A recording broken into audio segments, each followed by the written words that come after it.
Okay,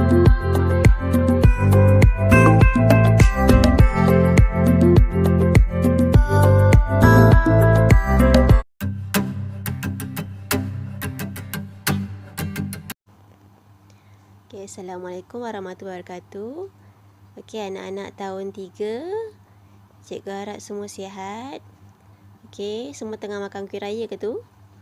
Okay, siapa yang tengah makan kuih raya tu, okay, boleh teruskan makan. Sambil tu, kita akan teruskan kelas PDPR dari rumah. Okay, untuk hari ini. Okay, hari ini 8 Syawal 20/5 tahun 2021. Juga harap semua sihat. Di rumah masing-masing, duduk rumah. Okey, dan teruskan berdoa semoga Allah akan menghilangkan segala wabak COVID-19 yang makin lama makin meningkat. Okey, dan semoga Allah juga akan membebaskan bumi Palestin daripada ancaman Israel ataupun Yahudi yang dilaknat Allah, dan sama-sama berdoalah supaya Allah makbulkan semua doa kita, ya murid-murid. Okey, kita akan teruskan kelas kita hari ini. Okey. Untuk hari ini kita akan masuk tajuk ibadat, iaitu solat yang sempurna. Okey, sebelum ni kita dah belajar sirah, iaitu wahyu teragung. Kemudian kita dah belajar hadas kecil, hadas besar, semua kan. Okey, hari ini kita akan belajar tentang solat yang sempurna. Okey, apa itu solat yang sempurna? Okey. Okey, kita tengok muka surat ataupun slide yang seterusnya. Okey, murid-murid boleh buka buku teks Pendidikan Islam muka surat 86. Okey. Ada gambar tu, gambar solat berjamaah. Okey, dalam gambar tu, okey, murid nampak tak? Dalam gambar tu ada seorang murid namanya Nabil ni, Nabil ni. Okey, Nabil solat berjamaah bersama-sama dengan rakan yang diimamkan oleh Ustaz Hakim. Okey, ketika rakaat kedua Nabil telah meninggalkan saf. Apakah yang terjadi? Okey, masa Nabil tinggalkan saf ni, kawannya sebelah kanan, sebelah kiri tu tak berganjak untuk rapatkan saf. Okey, kenapa dia orang tak berganjak? Okey, sebab dia beritahu ustaz, dia kata dia takut solatnya terbatal. Okey, jadinya kita tengok betul ke kalau mereka berganjak untuk rapatkan saf, solatnya terbatal. Okey, kita tengok kita akan belajar hari ni. Okey, persoalan yang ditimbulkan oleh kawan Nabil, sebelah kawan kepada Nabil ni. Okey. Okey, yang pertama, inilah antara perkara-perkara yang menyebabkan solat terbatal. Okey, perkara yang membatalkan solat. Okey, yang pertama, berkata-kata dengan sengaja. Okey, dengan sengaja. Okey, contoh tengok dalam gambar dia kata, adik diam. Okey. Lepas tu kawan sebelah kata cuba tengok. Okey, maksudnya mereka berborak-borak lah, berkata-kata dengan sengaja. Okey, ini dah kira membatalkan solat. Okey. Okey, kemudian yang kedua, meninggalkan rukun. Okey, kita tahu solat ada 13 rukun yang perlu dibuat. Okey, kalau salah satu tak ada, dikira solat tak sah. Okey, dalam gambar ni, okey, daripada berdiri, mungkin baca Al-Fatihah, kemudian berdiri, terus berdiri semula. Sepatutnya dia rukuk dulu kan. Okey, tapi dia tak rukuk, dia terus daripada berdiri, habis Fatihah, habis surah, terus dia sujud. Okey, maksudnya dia meninggalkan rukun solat, iaitu rukuk. Okey. Okey, dalam hal ini solatnya dikira terbatal lah. Okey, dan perlu ulang solat semula. Okey. Okey, yang ketiga, okey, apa yang menyebabkan solat terbatal? Okey, terkena najis pada badan atau pakaian atau tempat solat. Okey, tengok dalam gambar ada macam darah kan, tak pasti darah apa. Okey, ada sedikit darah ataupun najis burung ataupun apa-apa najis lah. Okey, terkena pada pakaiannya, maka dikira terbatal lah solatnya. Kena pada pakaian ataupun tempat solat, contoh contoh dekat sejadah. Okey, itu pun dikira terbatal solat. Tetapi jika darahnya sedikit sangat, contoh macam darah nyamuk, okey, ada ulama yang mengatakan bahawa jika darahnya hanya sedikit seperti darah nyamuk, kira darah yang dimaafkan, najis yang dimaafkan, maka tak perlu ulang solat.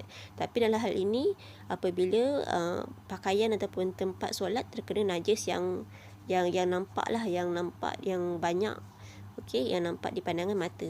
Okey, perlulah dihentikan solat, bersihkan pakaian daripada najis, kemudian ulang solat semula. Okey. Okey.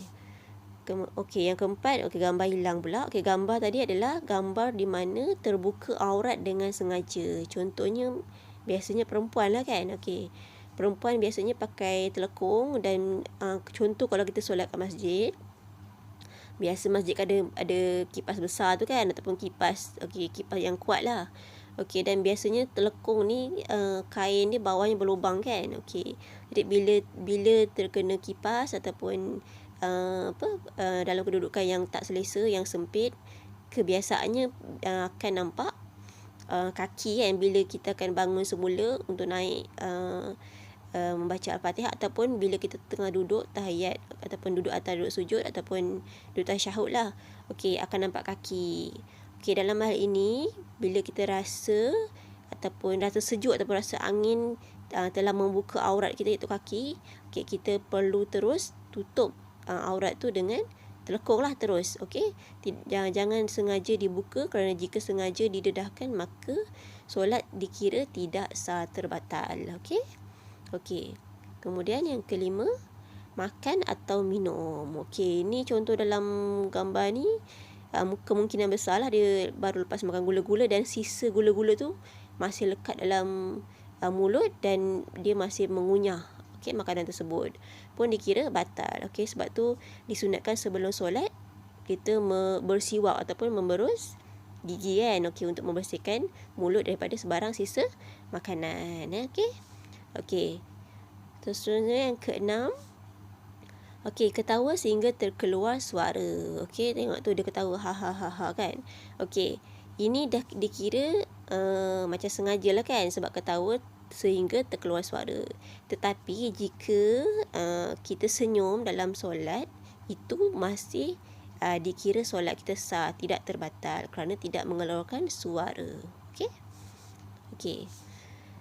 Okey, yang ketujuh, hilang ingatan kerana gila atau pitam. Okey, ini biasanya mungkin kat waktu tu tengah solat dan tak sihat, tiba-tiba kepala pening, pitam, pengsan. Itu dikira, waktu tu dikira solat yang ditunaikan tu terbatal. Okey, terbatal sama sekali. Okey. Okey, dia tak adalah gila, tiba-tiba gila. Dia akan biasanya pitam, pengsan, okey, dan yang lebih kurang sebegitulah. Okey, yang menyebabkan solat itu perlu diulang semula sekiranya telah sihat. Okey, dia bermaksud solat yang ditunaikan waktu tu dikira terbatal lah.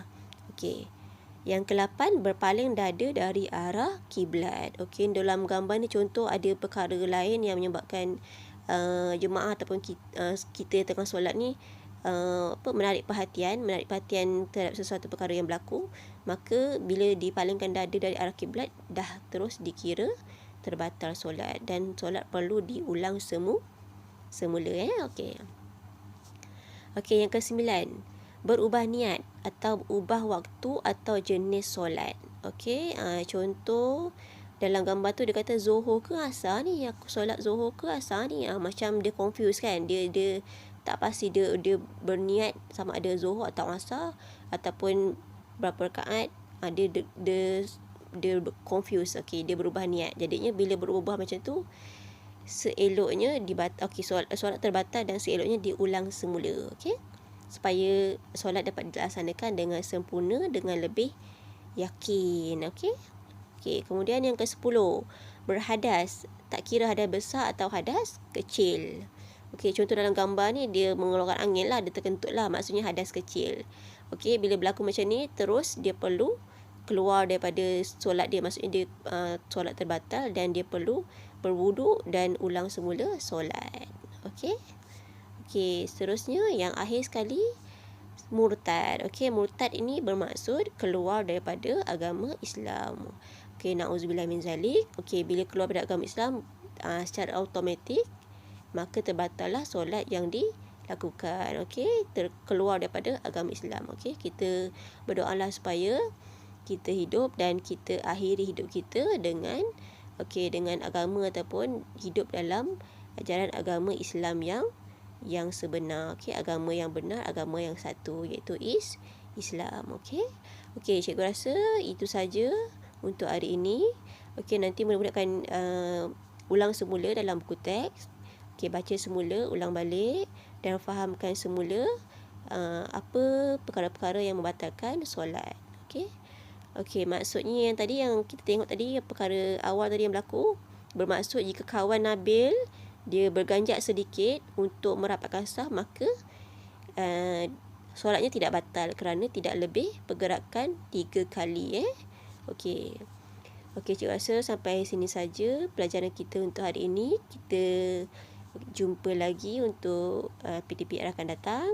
Okey, Semoga anak murid cikgu dapat ilmu yang bermanfaat untuk diamalkan dalam kehidupan seharian. Okey, kerana solat ini sentiasa berlaku dalam kehidupan seharian. Maka cikgu harap kita beringatlah apa perkara-perkara yang membatalkan solat, apa perkara-perkara yang menyebabkan solat kita tak sempurna. Okey, boleh?